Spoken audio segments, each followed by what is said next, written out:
Good afternoon student. आज हम 10th chapter के फर्स्ट चैप्टर साइंस के फर्स्ट चैप्टर के बारे में हम कंटिन्यू अध्ययन करेंगे। जैसा कि हमने पहले वीडियो में बताया था आपको कि रासायनिक अभिक्रिया क्या होती है, रासायनिक समीकरण कैसे संतुलित किया जाता है और रासायनिक समीकरण क्या होते हैं। आज हम रासायनिक अभिक्रियाओं के प्रकार को जो है कवर करेंगे कि रासायनिक अभिक्रियाएं कितने प्रकार की होती हैं। यानी कि आपको बताया था कि रासायनिक अभिक्रियाएं मुख्यतः 5 प्रकार की होती हैं। रासायनिक अभिक्रियाएं मुख्यतः 5 प्रकार की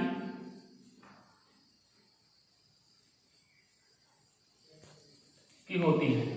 पहला है संयोजन अभिक्रिया, दूसरा है वियोजन अभिक्रिया, तीसरा विस्थापन अभिक्रिया, चौथा है द्विविस्थापन अभिक्रिया, पांचवा है उपचयन एवं अपचयन अभिक्रिया।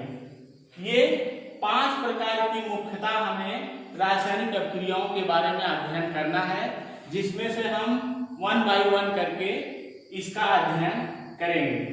अब इन 5 अभिक्रियाओं को हम बारी बारी से 1 by 1 करके अध्ययन करेंगे। तो हम सबसे पहले स्टार्ट करेंगे अब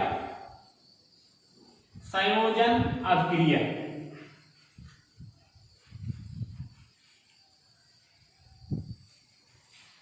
संयोजन अभिक्रिया वह अभिक्रिया है जिसमें 2 या 2 से अधिक अभिकारक भाग लेकर एक एकल उत्पाद का निर्माण करते हैं, संयोजन अभिक्रिया कहलाती है।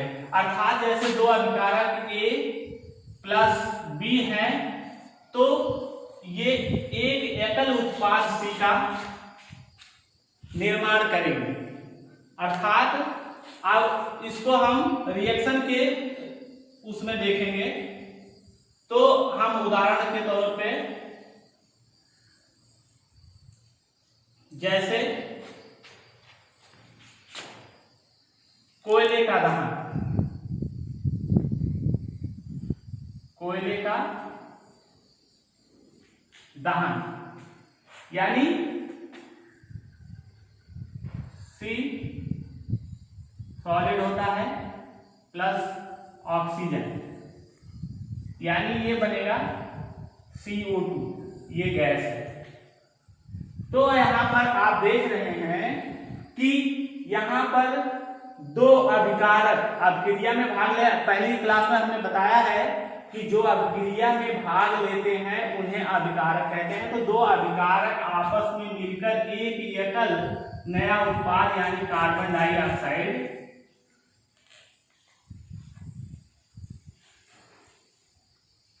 का निर्माण करते हैं। तो ये पहला एग्जाम्पल हो गया। दूसरा एग्जाम्पल है जैसे जल का निर्माण, जल का निर्माण, जल का निर्माण यानी 2H2 प्लस O2 ये बनाएगा 2H2O, यानी इसको जल कहते हैं। ये लिक्विड फॉर्म में होता है, ये गैस है और ये भी गैस है, यानी हाइड्रोजन गैस और ऑक्सीजन गैस यहाँ अभिकारक का कार्य कर रहे हैं और अभिकारक का कार्य करने के बाद ये नया पदार्थ बना रहे हैं H2O यानी जल, जो कि लिक्विड फॉर्म में होता है। किसी भी अभिक्रिया में उसके भौतिक स्वरूप को यानी फिजिकल कंडीशन को लिखना जरूरी होता है, इसलिए यहाँ पर जो गैस है उसको गैस लिखेंगे, जो लिक्विड है यानी तरल है उसको हम लिक्विड यानी स्मॉल l से डिनोट करते हैं, और जो गैस है उसको G से डिनोट करते हैं, और जो जलीय विलयन की तरह कोई तत्व है तो हम उसको एक्वेसियस यानी AQ AQ के रूप में, यानी आपको हमने बताया जो सॉलिड है उसे S से, और जो लिक्विड है उसे L से, और जो गैस है उसे स्मॉल g से, और जो एक्वियस है उसे AQ से दर्शाते हैं। यानी ये हो गया ठोस, ये हो गया द्रव, ये हो गया गैस, और ये हो गया जलीय। अगर जलीय विलयन है तो हम उसे AQ से एक्वियस कहते हैं, यानी जलीय। तो इसको भी जानना जरूरी होगा। किसी भी रासायनिक अभिक्रिया में उसके जो भी अभिकारक होते हैं वो किस लिक्विड फॉर्म में है, कि गैसीय फॉर्म में है, कि सॉलिड स्टेट में है, किस की एक्वियस यानी जलीय स्टेट में है, सारे को लिखना जरूरी होता है। तो ये हो गया आपका संयोजन अभिक्रिया। हमने संयोजन अभिक्रिया को बताया कि जब दो अभिकारक आपस में मिलकर एक नए एकल उत्पाद का निर्माण करते हैं तो वह अभिक्रिया जो है संयोजन अभिक्रिया के नाम से जानी जाती है। जैसे उदाहरण है कोयले का दहन, यानी कार्बन और ऑक्सीजन को मिलाने से एक नया उत्पाद हमारा बना कार्बन डाइऑक्साइड। और ऐसे दूसरा एग्जाम्पल है जल का निर्माण, यानी हम यहाँ पर हाइड्रोजन और ऑक्सीजन, हाइड्रोजन और ऑक्सीजन को मिलाने पर हमारा यहाँ पर जल बनता है, जिसे इंग्लिश में वाटर कहते हैं। अब दूसरी अभिक्रिया है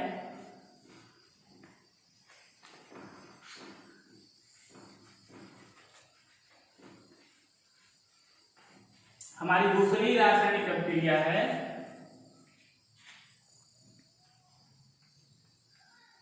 वियोजन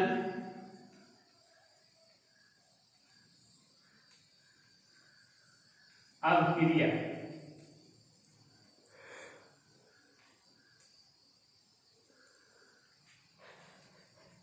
जस्ट ये संयोजन अभिक्रिया के जस्ट अपोजिट होता है, यानी जस्ट उसी का उल्टा होता है। जैसे यहां पर एक एकल उत्पाद जब दो या दो से अधिक उत्पादों में टूटता है तो यह अभिक्रिया जो है वियोजन अभिक्रिया के नाम से जानी जाती है। जैसे एग्जाम्पल के अंतर्गत हम समझ सकते हैं, जैसे ए अभिकारक है, ये टूटकर B+C में हो जाए तो यह हमारा वियोजन अभिक्रिया कहलाएगी, यह हमारी वियोजन अभिक्रिया कहलाएगी। जैसे हम ये एग्जाम्पल में इसे देखेंगे तो ये कई प्रकार की ये अभिक्रियाएं होती हैं। जैसे इसमें एक होता है ऊष्मीय वियोजन, पहला है ऊष्मीय वियोजन।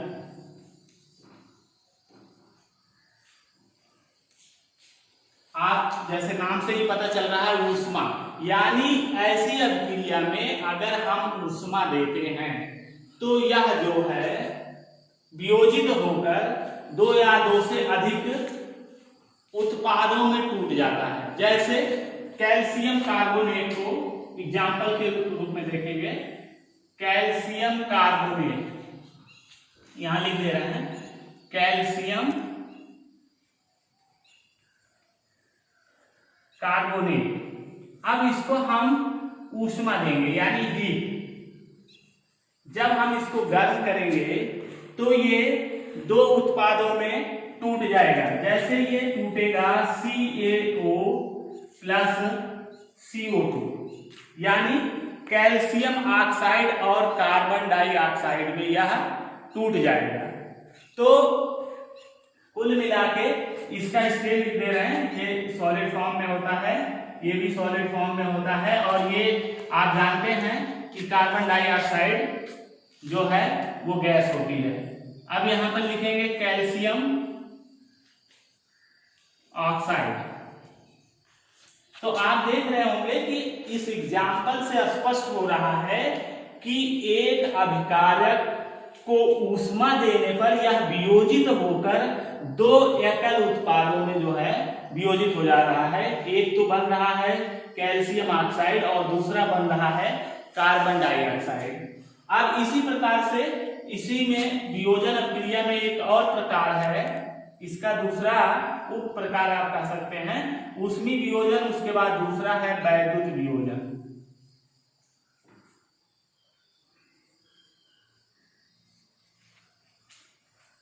यानी वैद्युत वियोजन में जब हम किसी पदार्थ में या यौगिक में जब हम विद्युत का प्रवाहन करते हैं यानी विद्युत प्रवाहित करते हैं तो यह वियोजित हो जाती है, यानी दो पदार्थों में वियोजित हो जाती है। जैसे जल 2H2O को इसमें जब हम वैद्युत धारा में प्रवाहित करेंगे, वैद्युत धारा जब इसमें हम वैद्युत धारा प्रवाहित करेंगे तो यह सीधे सीधे जो है 2H2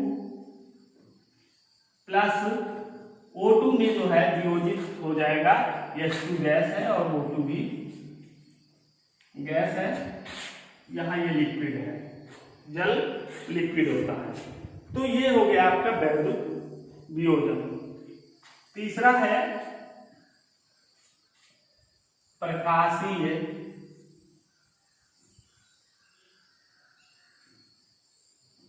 वियोजन।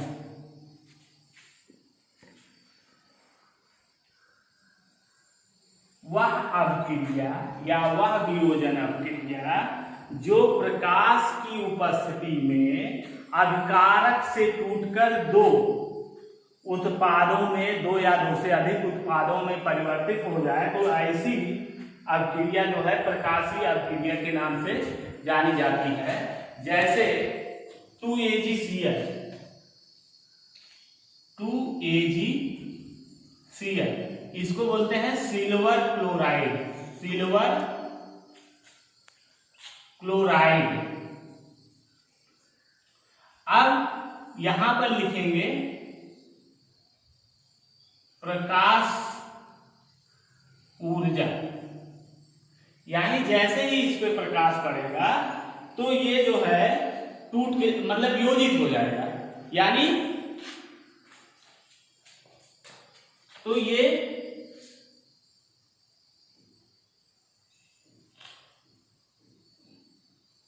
Ag प्लस Cl यानी Cl2, यानी कि ये सॉलिड फॉर्म में है और ये गैसीय फॉर्म में है Cl2 और ये भी सॉलिड फॉर्म में है। अब ये यहां पर बन गया सिल्वर और ये प्लस बन गई क्लोरीन, यानी कि जब यहां पर इसमें प्रकाश दिया गया यानी प्रकाश की ऊष्मा जब इसमें पहुंची तो ये टूटकर सिल्वर और क्लोरीन में विस्थापित हो गया। तो इस प्रकार से वियोजन अभिक्रिया के अंतर्गत हमने तीन अभिक्रियाओं को पढ़ा, एक ऊष्मीय वियोजन और दूसरा पढ़ा हमने वैद्युत वियोजन, एग्जाम्पल सहित हमने पढ़ा है इसको। उसके बाद प्रकाशीय वियोजन। अब इसके बाद तीसरी रासायनिक अभिक्रिया को हम अगले वीडियो में रिकवर करेंगे। यहां पर हम आगे के लिए वीडियो कंटिन्यू करने के लिए हम आपको तीसरे अभिक्रिया का नाम यहां पर एक बार लिख दे रहे हैं। तीसरी अभिक्रिया है, पहली हो गई संयोजन अभिक्रिया, दूसरी हो गई वियोजन अभिक्रिया, तीसरी है और इंपॉर्टेंट भी है विस्थापन अभिक्रिया।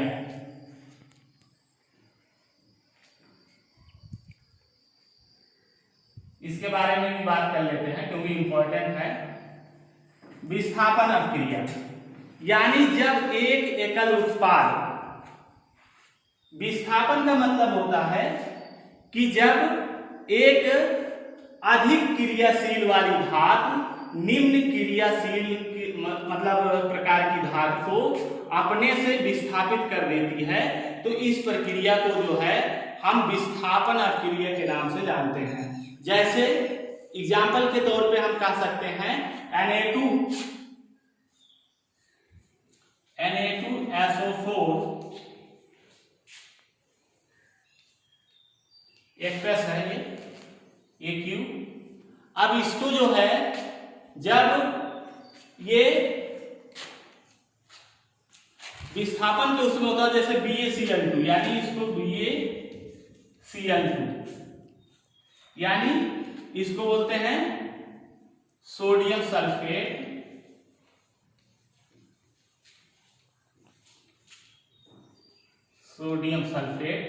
और ये बेरियम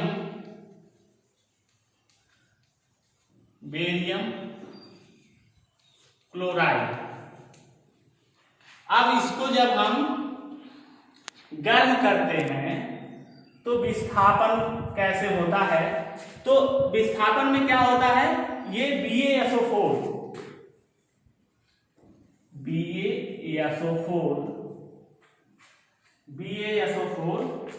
प्लस 2NaCl बन जाता है। तो आप देख रहे होंगे कि सोडियम क्लोराइड जो है ये यहां से विस्थापित होकर बेरियम सल्फेट के साथ चला गया है। तो ये यहां पर चला आया और ये NaCl, ये जो है यानी सोडियम जो है क्लोरीन के साथ विस्थापित होने के बाद NaCl बना लिया, यानी सोडियम क्लोराइड,